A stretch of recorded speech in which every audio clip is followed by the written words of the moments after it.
Okay, so for this function, f of xy equals sine of xy, we want to find the second order or the second degree Taylor approximation at the given point.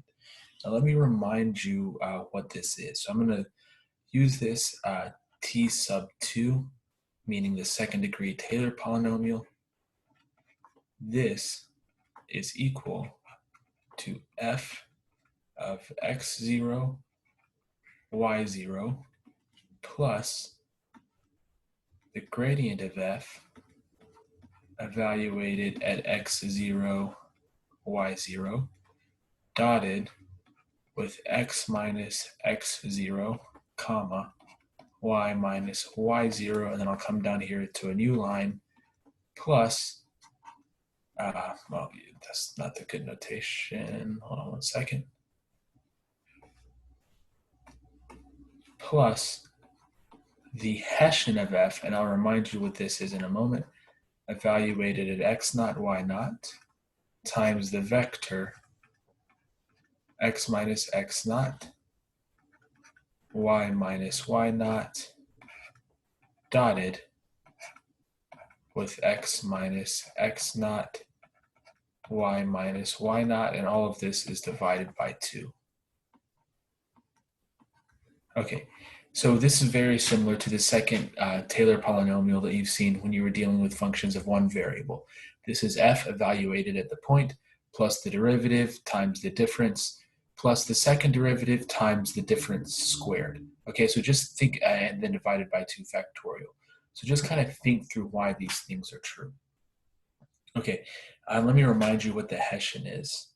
The Hessian of f is a 2 by 2 matrix. This is fxx. This is fxy. This is fyx. And this is fyy. And remember, this is just the derivative of the gradient. So if we think about the gradient as a function, it's a function from R2 to R2. So its derivative needs to be a matrix, a 2 by 2 matrix. This is the second derivative of the gradient vector. And the idea is the following. Notice that this term, or these two terms right here, this is just a linear approximation of f. And then when we add in this term, this gives us the quadratic approximation of f. So overall, the first 3 terms in the Taylor expansion, the second is the best second degree polynomial approximation of f. And if it's going to be possible, I'm going to illustrate that with GeoGebra, though my computer is slow and it doesn't always work. Okay, so let's just fill in what all of this stuff is here then. Okay, so I need to know what the gradient of f is. I need to know what the second derivative is with respect to all the variables and so on and so forth. So let me just write that stuff up here. So fx, the x derivative is y cosine xy.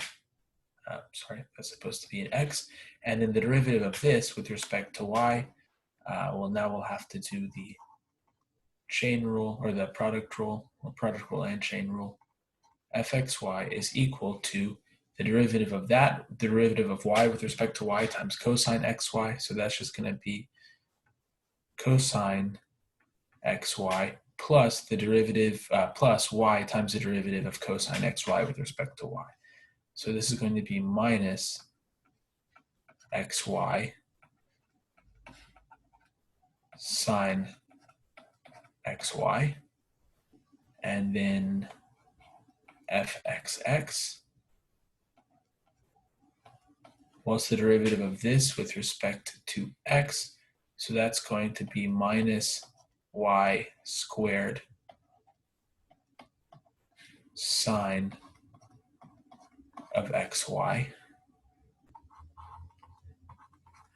Fy, the y derivative, is x cosine xy, and then y is equal to minus x squared sine of xy. And since this function satisfies the hypotheses of Clairaut's theorem, this is also fyx. So let's start plugging things into the formula. I'm going to switch back to green for this. So f of x naught, y naught, we evaluate f at the point x is equal to 1, y is equal to pi over 2, so that's going to be 1.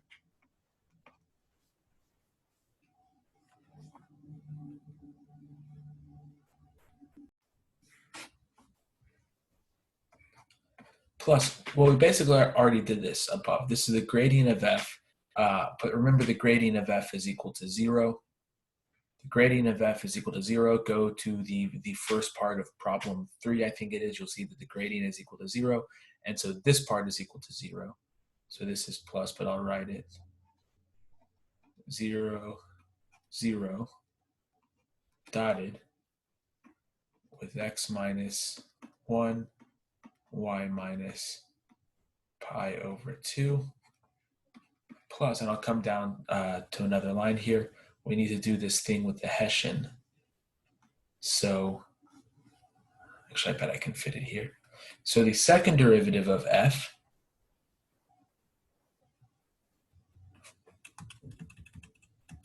this is the second derivative with respect to x, evaluated at x is equal to 1 and y is equal to pi over 2. Well, the sign is going to be 1, so it's going to be minus 1, and then this is pi over 4, or pi squared over 4. So this is minus pi squared over 4. Okay, the xy derivative, when x is equal to 1 and y is equal to pi over 2, cosine of pi over 2 is 0. And we're just left with this term, so this is going to be minus pi over 2. This is minus pi over 2. And then by symmetry, the double y derivative is minus pi squared over 4 times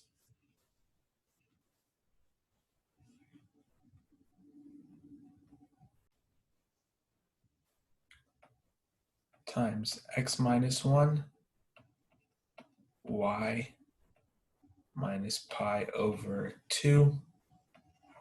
And then we're going to dot this with x minus 1, y minus pi over 2.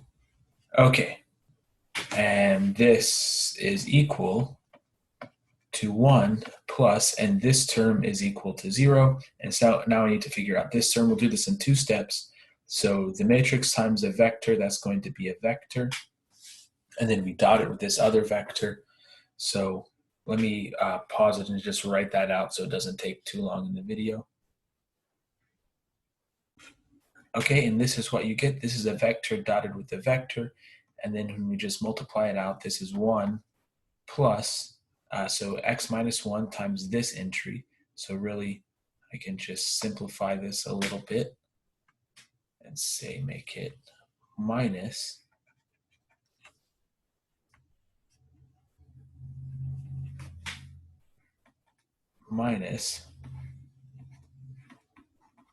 x minus 1 squared pi squared over 4 minus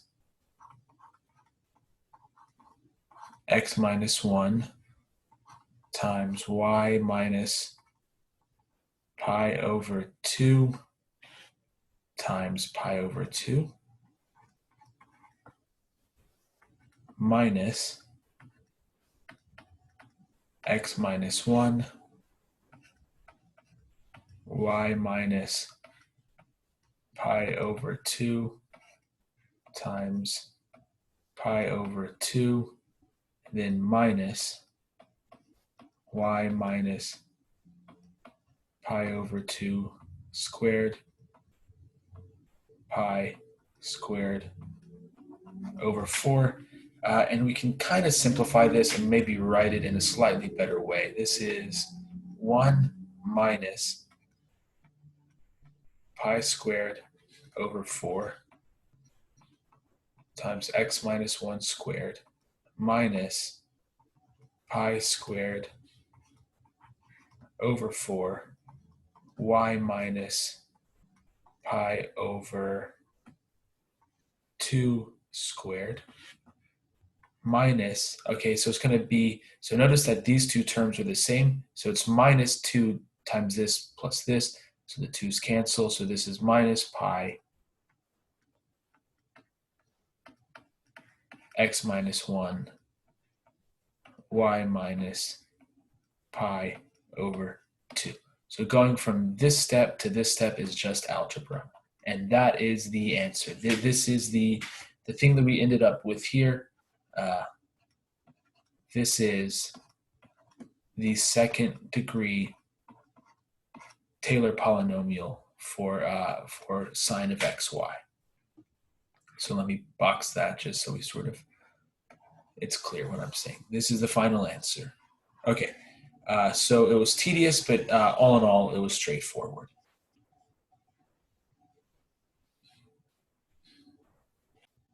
So the idea here is that this function, this polynomial function, this is a second degree polynomial function. The idea is that of all of the second degree polynomial functions, this is the one that best approximates it. And we can see this, I graphed this in GeoGebra. I suggest you do the same. I think it'll be easier than what I'm about to try to do, but I think you should try it. So here we are in GeoGebra. The blue part is the surface that we're interested in, and this red part, this is the quadratic approximation. This is the graph of the Taylor function, of the second degree Taylor polynomial. And we can see that this kind of does a pretty decent job of approximating the function. Again, my computer's slow, so moving stuff around isn't going to work so well. But this is a downward-facing paraboloid. That's what the x minus 1 squared and y minus pi over 2 squared terms give us. And then the mixed term, remember we talked earlier in class about how when we add that into the shape, that just rotates the shape. And let me quickly show you what it'll look like if we look at the tangent plane. So this is the tangent plane approximation. The tangent plane approximation is just a flat plane. That's what we saw when we did the previous problem, or the tangent plane problem for this function. And this is a decent approximation, but the second order quadratic approximation is a little bit better. Spend some time playing around with Wolfram Alpha on this and the other problems and just thinking about what's going on here. This is just a higher order Taylor approximation. And so instead of being flat, it sort of curves around the surface in the same way that a quadratic approximation from calculus 1, or I guess calculus 2, is a better and more curvy approximation than just the tangent line approximation.